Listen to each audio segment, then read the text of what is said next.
Let's say यहाँ से जो रेस्पॉन्स है वो 100 मिली सेकेंड्स में आ रहा था, तो यहाँ से हो सकता है कि जो रेस्पॉन्स है वो 120 मिली सेकेंड्स में आ जाए। लेकिन मैं ऐसा नहीं होगा कभी कि मैं यूट्यूब की जो सर्विस है वो उसको एक्सेस ही नहीं कर पाऊँ। Hi all, this is me Karan. So आपने बहुत बार सुना होगा मल्टीकास्ट के बारे में, या फिर यूनिकास्ट के बारे में, या फिर ब्रॉडकास्ट के बारे में। इनके आपने बहुत सारी जगह पे यूज केसेस भी देखे होंगे। सो इस लेक्चर में हम समझने की कोशिश करेंगे कि एनीकास्ट क्या होता है एंड उसके पीछे का आइडिया क्या होता है एंड उसके किस तरह की जगहों पे हम यूज कर रहे होते हैं एंड क्यों वो यूजफुल होता है। तो चलो स्टार्ट करते हैं। सो अगर मैं बाय डेफिनेशन देखूं एनीकास्ट को, तो I can say network addressing and routing mechanism where a single IP is assigned to multiple servers. What does that mean? So मेरे पास क्या है कि मल्टीपल सर्वर्स होंगे एंड सारे सर्वर्स को मैं एक सिंगल IP असाइन करूंगा। फॉर एग्जाम्पल लेट से ये YouTube का इंडिया डेटा सेंटर है एंड इसमें क्या है कि एक सर्वर है जिसको मैं बोल रहा हूँ S1 एंड ये YouTube का सिंगापुर डेटा सेंटर है, इसको मैं बोल रहा हूँ S2। ये YouTube का लेट से शिकागो डेटा सेंटर है, इसको मैं बोल रहा हूँ S3। एंड इसी तरह से YouTube के बहुत सारे डेटा सेंटर्स या फिर सर्वर्स हो सकते हैं। एंड यहाँ पे मैं अस्यूम कर रहा हूँ कि एक सिंगल डेटा सेंटर में सिंगल सर्वर है। एंड अभी मैं क्या करता हूँ, अपने मोबाइल से सर्च करता हूँ youtube.com।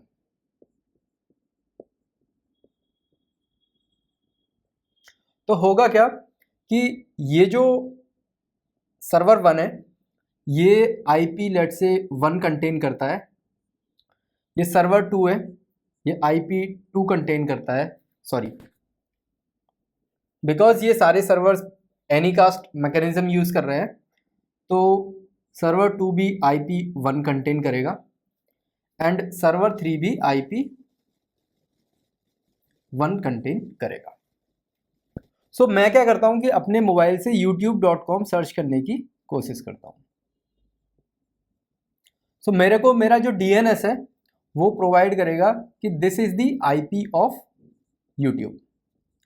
सो मेरे को मिल गया YouTube का IP। सो मेरी जो रिक्वेस्ट है वो जितने भी पॉसिबल डेटा सेंटर्स हैं या फिर सर्वर्स हैं वो सारे के पास जाएगी।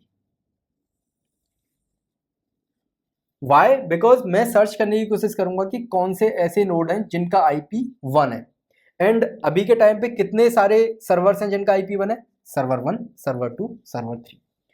सो होगा क्या कि मेरी जो रिक्वेस्ट है वो जितने भी नोड इस IP के हैं सारे के पास जाएगी एंड जो भी सबसे नियरेस्ट नोड होगा वो सबसे पहले मेरे को रेस्पॉन्ड करेगा एंड जैसे ही मेरे को यहाँ से डेटा मिल जाएगा मैं उस डेटा को यूज कर लूँगा।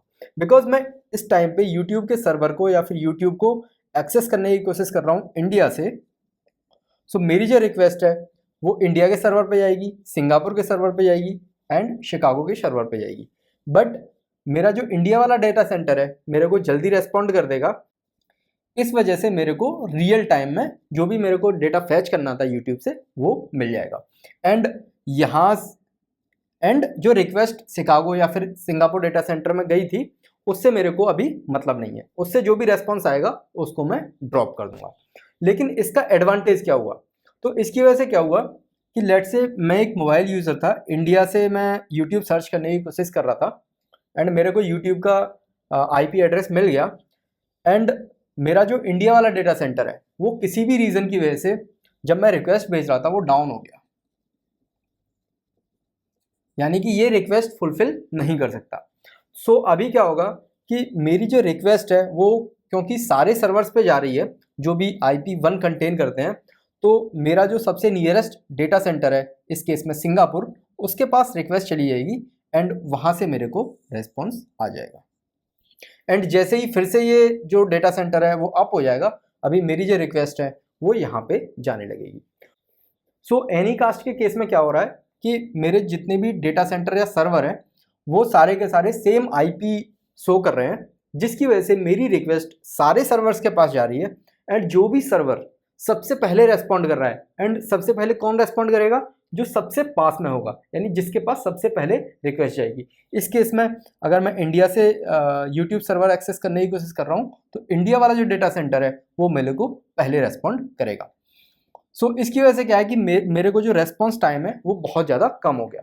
And at the same time अगर ये जो सर्वर है वो किसी भी रीज़न की वजह से डाउन हो गया तो मेरी जो रिक्वेस्ट है वो नियरेस्ट डेटा सेंटर के पास जाने लगेगी, जिसकी वजह से क्या होगा कि थोड़ा सा सर्विस में या फिर रेस्पॉन्स में डिले होगा, लेकिन वो डिले मेरे को पता नहीं चल पाएगा। लेट से यहाँ से जो रेस्पॉन्स है वो 100 मिली सेकेंड्स में आ रहा था, तो यहाँ से हो सकता है कि जो रेस्पॉन्स है वो 120 मिली सेकेंड्स में आ जाए। लेकिन मैं ऐसा नहीं होगा कभी कि मैं यूट्यूब की जो सर्विस है वो उसको एक्सेस ही नहीं कर पा रहा। अगर ऐसा होता कि इसका IP1 होता, इसका IP2 होता एंड इसका IP3 होता, तो मेरा जो DNS सर्वर है वो क्या देता कि this is the IP of India data centre IP1। अभी मैं क्या करूँगा, मेरा मोबाइल रिक्वेस्ट भेजेगा इस पर्टिकुलर डेटा सेंटर को। लेट से बाई चांस ये डेटा सेंटर डाउन है उस टाइम पे, तो जो बाकी डेटा सेंटर्स हैं इस रिक्वेस्ट को फुलफिल नहीं कर पाएंगे। वाई? बिकॉज मैंने इस IP पे रिक्वेस्ट भेजी थी एंड ये IP ऑलरेडी डाउन है, या फिर जो सर्वर इस IP को कंटेन करता है वो डाउन है। तो इस वजह से YouTube मेरे को बोलेगा कि कुछ तो एरर कोड भेज देगा कि सर्विस इज नॉट अवेलेबल या फिर वॉट एवर। बट एनीकास्ट के केस में क्या हो रहा है कि बिकॉज सारे सर्वर्स सेम IP कंटेन करते हैं, इस वजह से सारे सर्वर्स में कैपेबिलिटी है कि वो मेरी रिक्वेस्ट को हैंडल कर पाए। सो एट द सेम टाइम ऐसा भी हो सकता है कि ये डेटा सेंटर डाउन हो जाए एंड सिंगापुर से जो लोग यूट्यूब एक्सेस करने की कोशिश कर रहे हैं वो अभी ऑटोमेटिकली इस सर्वर पे रिडायरेक्ट हो जाएंगे, बिकॉज ये वाला जो सर्वर है वो डाउन हो गया है। इसी तरह से शिकागो वाले जो लोग हैं वो अगर शिकागो डेटा सेंटर किसी भी रीजन की वजह से डाउन होता है तो इसका जो नियरेस्ट डेटा सेंटर होगा उससे कनेक्ट हो जाएंगे। तो this is how Anycast works. So Anycast के केस में क्या हो रहा है कि जितने भी नोड्स होते हैं वो सेम IP कंटेन कर रहे होते हैं। ये इंटरनली कैसे काम करता है वो हम किसी और वीडियो में समझने की कोशिश करेंगे। So I hope this particular video was helpful for you. Let's meet in some other lecture where we'll talk about some other topic. Thank you.